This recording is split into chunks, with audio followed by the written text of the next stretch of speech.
Hello bachcho, let's see this question. Two dice are thrown simultaneously. The probability of getting a pair of aces is there are four options: A 1/36, B 1/3, C 1/6 and D none of these. तो चलिए इस question को solve करती हूँ. की concept apply करूँगी इस question में.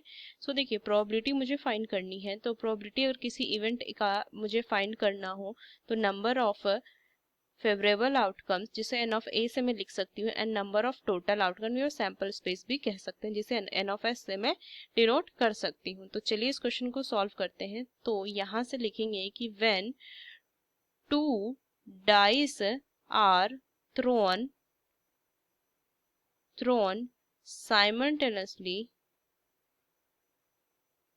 simultaneously then the sample space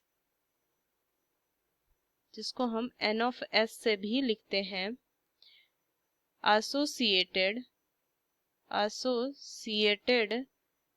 with the random experiment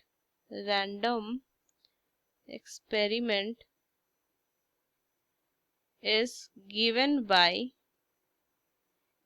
by s 1, 1, 1, 2, 1, 3 as such as 6, 4, 6, 5 and 6, 6. So clearly total number of elementary events which is equal to 36. So let A be the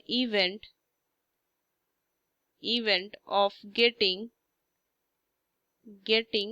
a pair of aces. So then n of a जो हो जाएगा, देखिए a अगर मैं देखूं तो क्या लिख सकती हूँ मैं a. सो ये क्या हो जाएगा 1, 1. सो n ऑफ a कितना आ जाएगा, ये 1 हो जाएगा. सो प्रोबेबिलिटी अगर मैं a की देख लूँ तो कितना हो जाएगा n ऑफ a अपॉन में n of s. So 1/36. So 1/36 is the final answer. कौन सा ऑप्शन सही है, a. So using this key concept we solve this question. Hope you understood it well. Best of luck. Thank you.